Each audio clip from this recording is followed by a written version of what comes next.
देखो अब example number 4, देखो एग्जाम्पल नंबर 4 करने से पहले एक रिक्वेस्ट है कि अगर जो बच्चा सिंसियर होकर नहीं पढ़ रहा है उसके लिए ये बहुत ध्यान से देखने सुनने की बात है कि अगर जो क्वेश्चन पीछे अगर समझाए थोड़ा कम भी समझ में आ रहा है, जो सुनने की कोशिश नहीं करते हैं बच्चे रेगुलर, ठीक है। और बहुत बच्चे क्या करते हैं कि 5 मिनट 7 मिनट देखते हैं, उसके बाद इरिटेट होकर चले जाते हैं। ये बात याद रखना कि अगर क्वेश्चन नंबर 4 तुम लोग को समझ में आ गया तो हर साल ये गारंटी रहा है कि चाहे वो प्री बोर्ड हो या फिर बोर्ड हो, कोई भी पेपर हो, हर साल ऐसा क्वेश्चन पूछा गया है। हर साल, चाहे वो हमारे पास क्या हो, क्वाड्रेटिक का हो या फिर क्यूबिक का, कोई ऐसा ईयर नहीं है जिसमें इस तरह के क्वेश्चन जो एग्जाम्पल नंबर जो 4 बताने जा रहा हूं, ऐसा क्वेश्चन हर बार पूछा गया हो, चाहे वो प्री बोर्ड हो या बोर्ड हो, चाहे वो कोई भी ऐसा ईयर नहीं हो जिसमें नहीं पूछा गया हो, एक्सेप्ट हमारे पास 2020। अब ऐसा क्यों, 2020 में पेपर ही नहीं हुआ है, ठीक है। 2021 में हमारा पेपर नहीं हुआ है जो कोरोना की वजह से, इसी वजह से हमारे पास इसमें नहीं पूछा गया। क्यों, वो भी प्री बोर्ड में, जो जिस बच्चों का प्री बोर्ड हुआ था ध्यान से देखना, चाहे वो ICSE बोर्ड हो या फिर बिहार बोर्ड हो या फिर कोई भी बोर्ड हो, जो NCERT पढ़ता है उसके बोर्ड में ये था, ठीक है।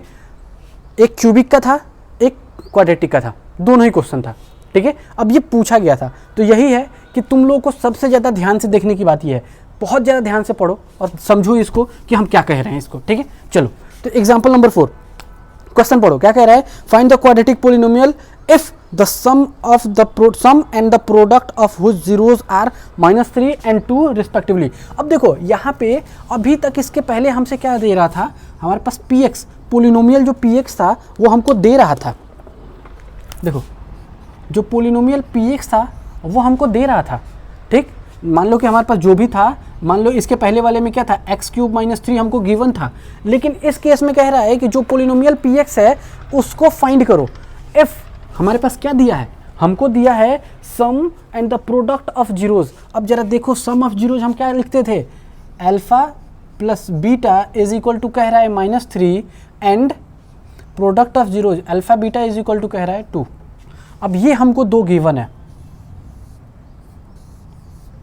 ये 2 गिवन है, और अब कह रहा है हमको कि फाइंड करो कि जो हमारे पास जो क्वाड्रेटिक पोलिनोमियल है वो क्या है, ठीक है। तो देखो अब इसको कैसे करते हैं, सबसे पहले शुरुआत कैसे करोगे, तो तुम लोग क्या यहाँ तक तो देगा, अब हमारे पास लिखने का एक तरीका होता है, पैटर्न होता है, उसको हम कैसे लिखेंगे। तो सबसे पहले यहाँ पे जाने के बाद हम क्या लिखेंगे, सॉल्यूशन, इसका सॉल्यूशन।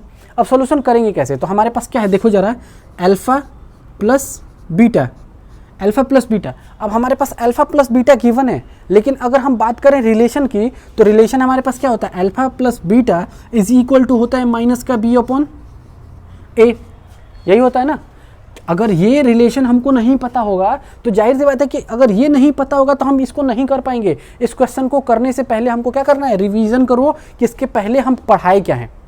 इसके पहले जो 2.2 का इंट्रोडक्शन है वो पहले ध्यान से पूरा का पूरा पढ़ो, तब जाके समझ में आएगा ये कि ये -b/a आया कहाँ से, ठीक है। तो देखो अब हम क्या करेंगे, इसके लिए ज़रा ध्यान से देखो, हमारे पास क्या दिया है, -3। तो हम क्या करेंगे, देखो यह थोड़ा ये राउंड हटा दो यहाँ से, अच्छा नहीं लग रहा, देखो ये, तो हम इसकी बदले अब हम क्या पुट कर सकते हैं, -3 पुट कर सकते हैं इज इक्वल टू b, ठीक है। अब जरा देखो b/a, -b/a, ठीक है। अब ध्यान से देखो a क्या है, इधर मल्टीप्लाई में आ जाएगा, तो हमारे पास बचेगा क्या, -3a is equal to -b, minus से माइनस कट गया, खत्म। तो हमारे पास क्या बच गया, जरा हटाओ यहाँ से, इसको हटा दो यहाँ से, तो हमारे पास बचा क्या, b is equal to 3a। Equation number 1 रोक लो यहाँ पे, यहाँ आते ही इक्वेशन नंबर 1 और रुक जाओ। अब चलो सेकंड स्टेप पे। तो सेकंड स्टेप हमसे क्या कह रहा है, प्रोडक्ट ऑफ जीरोज। तो देखो यहाँ पे क्या कह रहा है कि अगर हमारे पास alpha into beta is equal to दिया है 2, तो अल्फा और बीटा का हमारे पास फॉर्मूला क्या होता है, जब रिलेशन देखते हैं तो हमारे पास रिलेशन होता है, क्या होता है, C/A, यही होता है ना। अब अल्फा बीटा की वैल्यू कितना दिया है हमारे पास 2, और इज इक्वल टू हमारे पास क्या होता है C/A, इधर मल्टीप्लाई कर दो तो हमारे पास क्या आया, C is equal to 2A। Equation number 2 हो गया।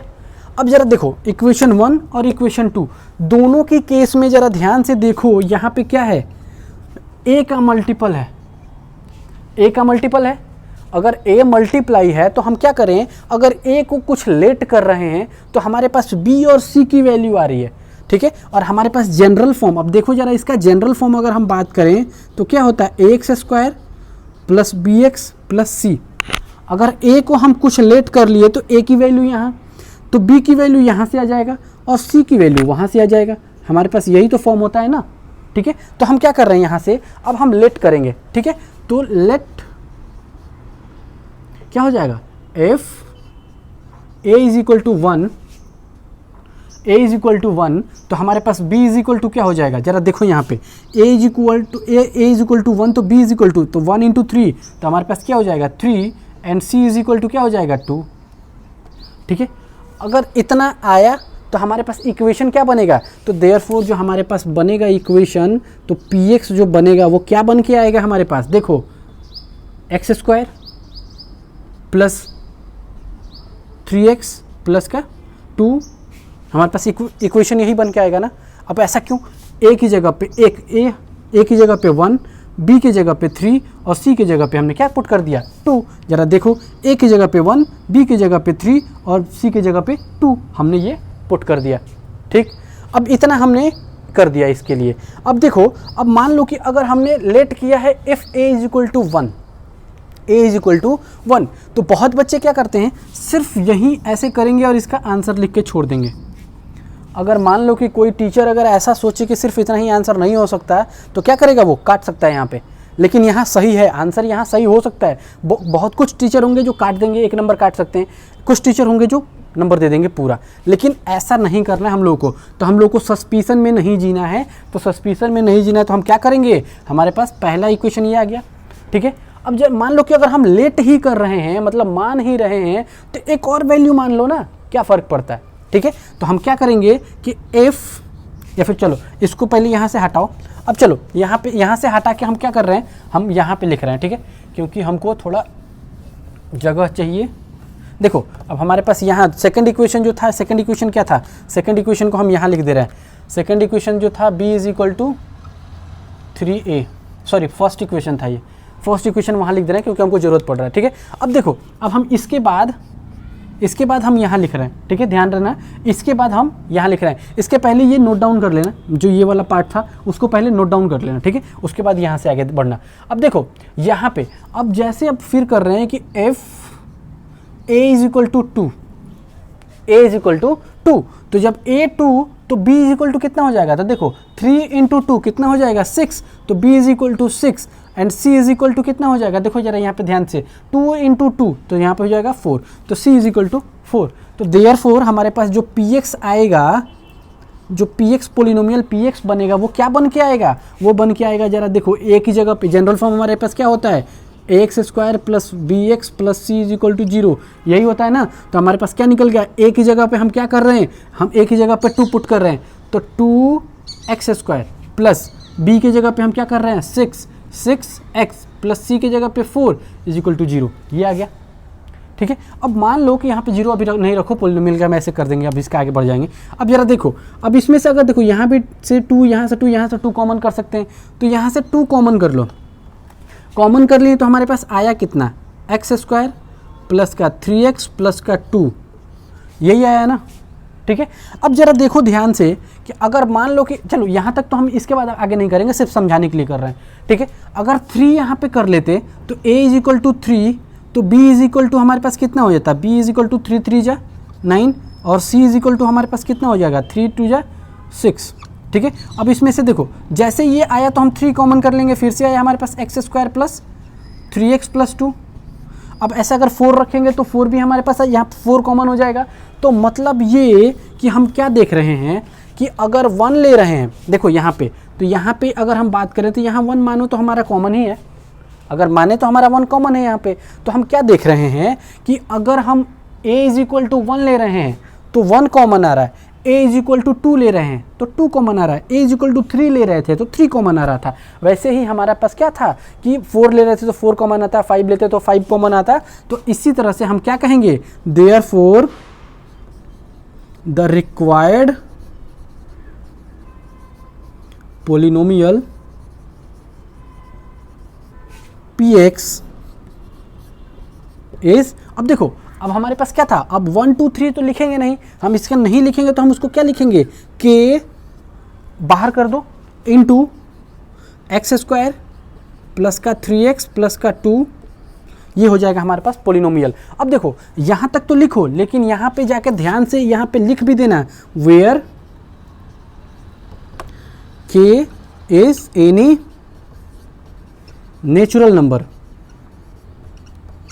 ध्यान से, क्यों, क्योंकि नेचुरल नंबर मतलब क्या, अगर 1 ले रहे थे तो 1 कॉमन आ रहा था, 2 ले रहे हैं तो 2 कॉमन, 3 ले रहे हैं तो 3 कॉमन, 4 ले रहे हैं तो 4 कॉमन। ठीक है, तो ये हमारे पास ऐसे जाके बनेगा क्या, क्वाड्रेटिक इक्वेशन हमारे पास कब, जब हमारे पास दे रखा हो alpha plus beta is equal to minus का 3 and alpha beta is equal to 2।